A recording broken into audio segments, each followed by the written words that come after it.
Yo konnichiwa semuanya. Selamat datang kembali di channel Leluhur Manhwa.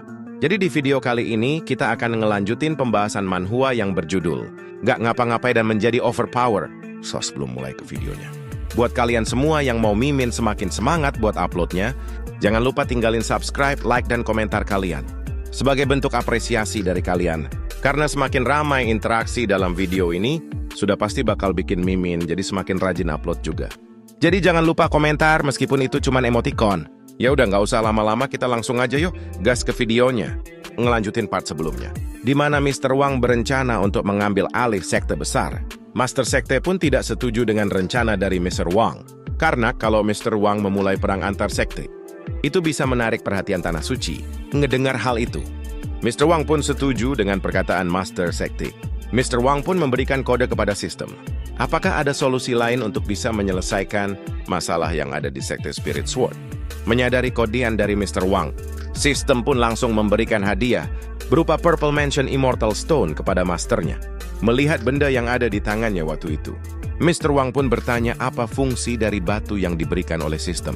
Sistem pun jelasin, kalau Mr. Wang gunain batu itu dan meletakkannya ke dalam urat spiritual suatu sekte, itu akan meningkatkan kualitas urat dan menghasilkan energi spiritual yang lebih kaya dari sebelumnya. Ngedengar hal itu, Mr. Wang jadi senang. Dia pun langsung membawa batu itu ke arah urat spiritual sekte Spirit Sword dan meletakkannya agar terjadi peningkatan kualitas energi spiritual sekte Spirit Sword. Ketika Mr. Wang lakuin hal itu, terjadi semburan energi spiritual yang melimpah yang ngebuat Ye Linlang saat itu benar-benar terkejut. Di sini, Master Sekte langsung memberi perintah kepada murid-murid yang ada di sekte untuk memanfaatkan kejadian itu dengan segera berkultivasi. Sehingga murid-murid sekte langsung nurut dan segera berkultivasi saat itu. Nah, ketika mereka selesai ngelakuin itu, para murid-murid sekte jadi senang karena mereka yang awalnya susah melakukan terobosan, kini dengan mudahnya mencapai ranah baru. Bahkan ada yang berhasil membangun fondasi dirinya. Ye Linlang pun jadi bangga dengan tindakan yang dilakukan oleh Mr. Wang. Sehingga dia saat itu bertanya kepada Mr. Wang, kenapa dia tidak segera berkultivasi?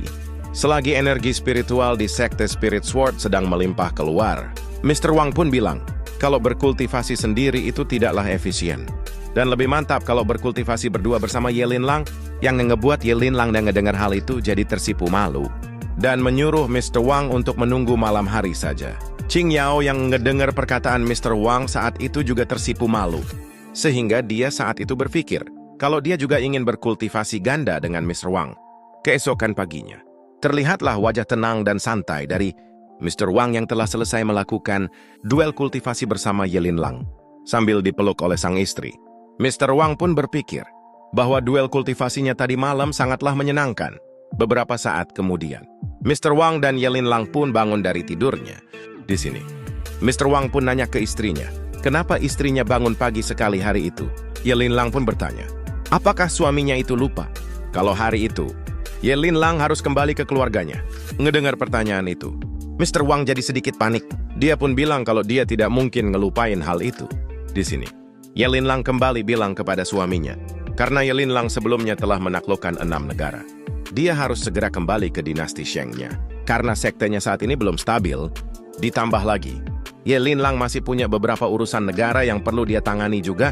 Ngedengar hal itu, Mr. Wang pun hanya bisa mengikuti perkataan istrinya tercinta. Nah, di tengah perbincangan Mr. Wang saat itu, Mr. Wang memeriksa panel sistem di dalam pikirannya.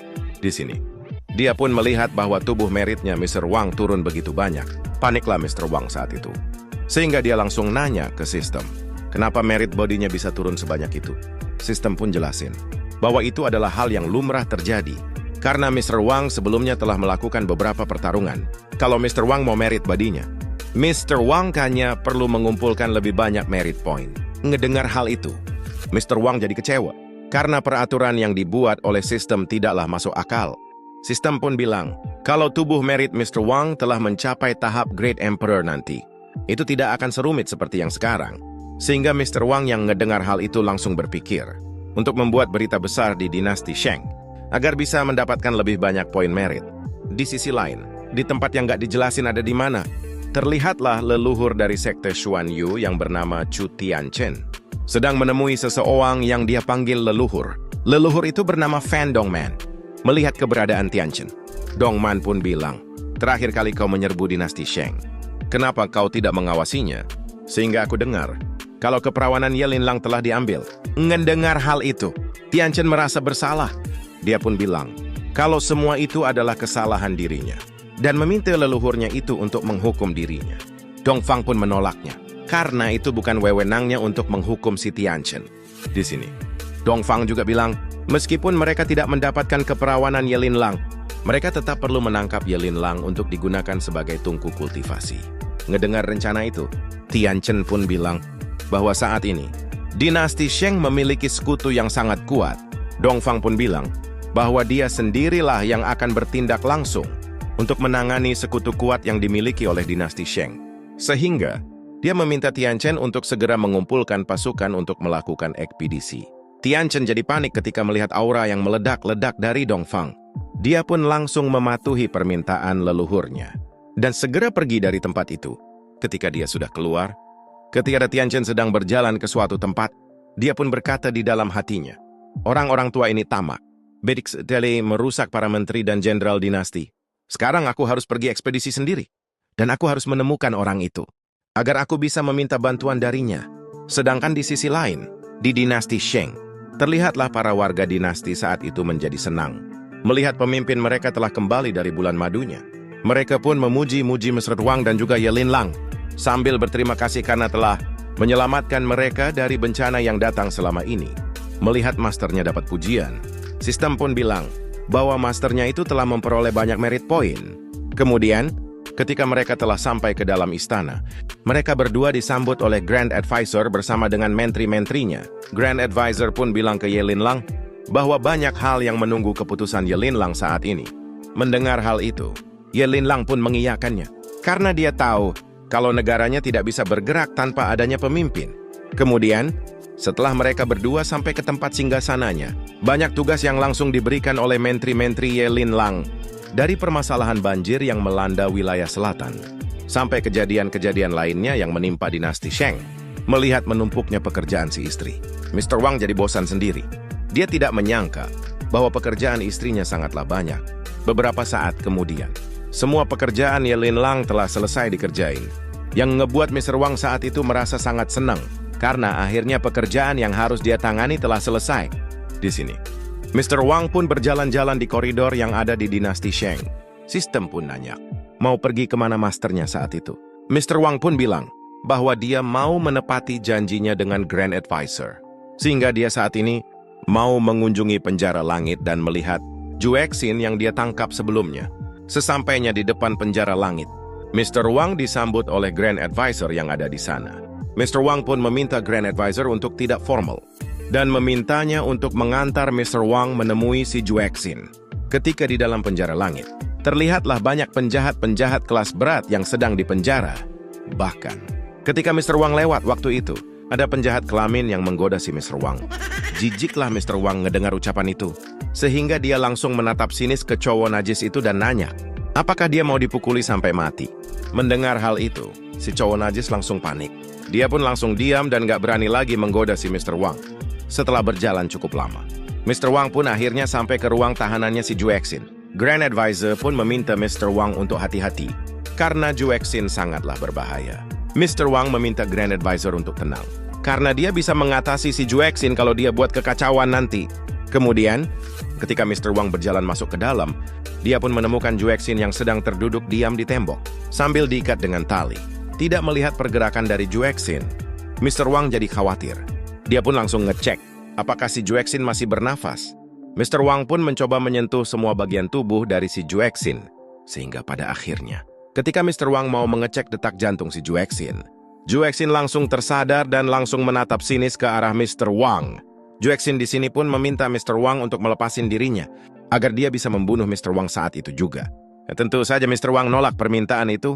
Dia pun bilang di dalam hatinya, boneka roh Juexin ini memang cantik, tapi sayang sekali dia diajari dengan cara yang salah. Ngedengar isi pikiran dari Mr. Wang, sistem pun bilang, meskipun Juexin berkata kasar kepada masternya, tapi masternya itu bisa melatih kembali Juexin agar bisa nurut. Tertariklah Mr. Wang ngedengar perkataan dari sistem, sehingga Mr. Wang berniat untuk melatih kembali Juexin dengan teknik Heavenly Puppet Control miliknya.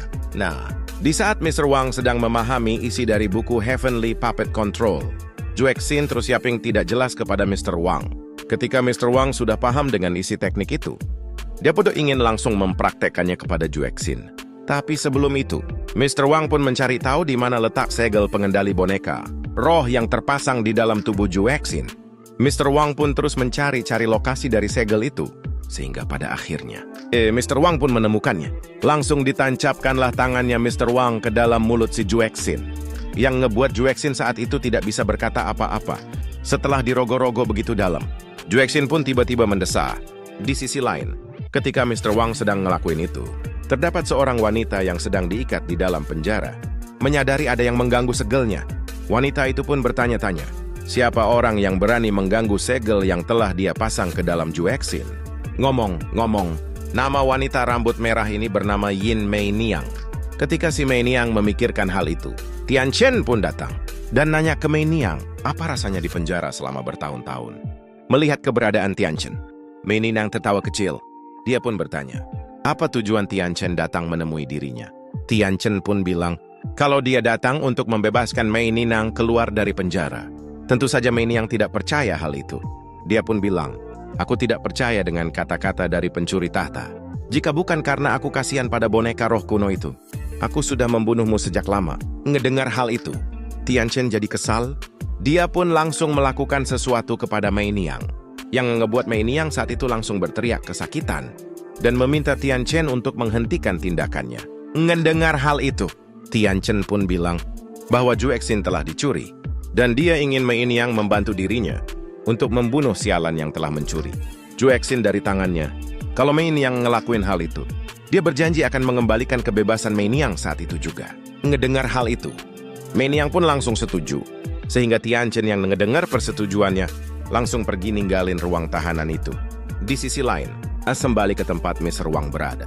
Merasakan ada kesalahan dalam tindakannya sebelumnya, dia pun menjadi kesal, karena walaupun dia berhasil merusak segel yang ada di tubuh Juexin, Mr. Wang tetap tidak bisa mengendalikan dirinya. Sistem pun muncul saat itu. Ketika masternya sedang mengalami kesulitan, sistem pun bilang, kalau ada banyak cara untuk mengendalikan boneka roh, kenapa masternya itu masih terpaku dengan cara lama? Ngedengar hal itu, Mr. Wang pun jadi senang. Dia pun nanya ke sistem bagaimana caranya. Sistem pun menunjuk sebuah segel yang ada di buku teknik sebelumnya, dan menyarankan masternya itu untuk gunain segel itu.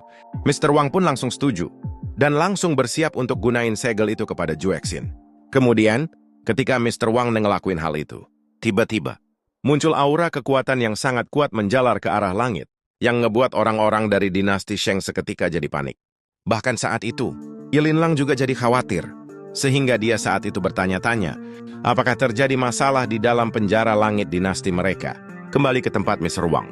Saat ini terlihatlah Juexin yang sedang terikat di sebuah kayu, yang ngebuat Mr. Wang saat itu bertanya, apakah segel yang dia lakukan telah berhasil? Sistem pun bilang kalau itu pasti sudah berhasil, karena terjadi suara yang sangat kuat ketika Mr. Wang ngelakuin hal itu.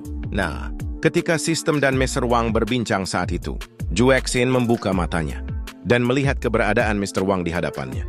Juexin pun bertanya, apakah Mr. Wang adalah tuannya dia? Mendengar hal itu, Mr. Wang jadi senang karena segel yang dia lakukan kepada Juexin benar-benar berhasil. Sistem pun langsung menyarani masternya untuk memberikan 3 pil pencerahan kepada Juexin.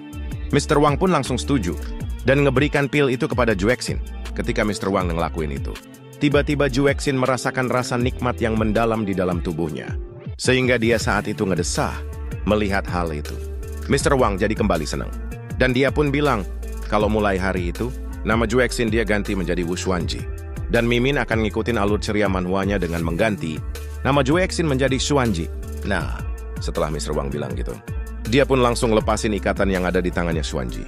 Tapi, ketika ikatan tangan Xuanji telah lepas, dia pun langsung memeluk Mr. Wang dan mendorongnya ke tembok, yang ngebuat Mr. Wang jadi panik saat itu. Sedangkan untuk sistem, dia malah senang, karena dia tahu kalau akan terjadi pertunjukan bagus di depan matanya. Di sini, Xuanji pun bilang ke Mr. Wang, kalau dia senang bisa dekat-dekat dengan Mr. Wang, yang ngebuat Mr. Wang jadi sangat panik. Mr. Wang pun mengecek buku segel yang diberikan oleh sistem, dan ternyata segel yang disarankan oleh sistem adalah segel haram. dan hanya bisa diukir kembali setelah 100 tahun.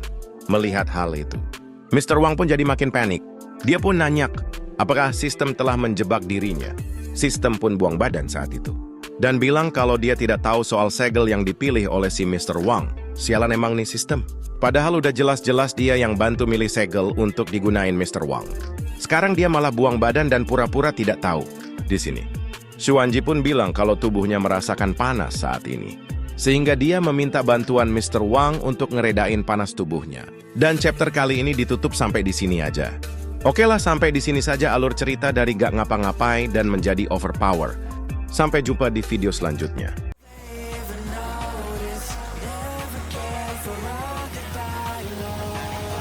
I just wanna be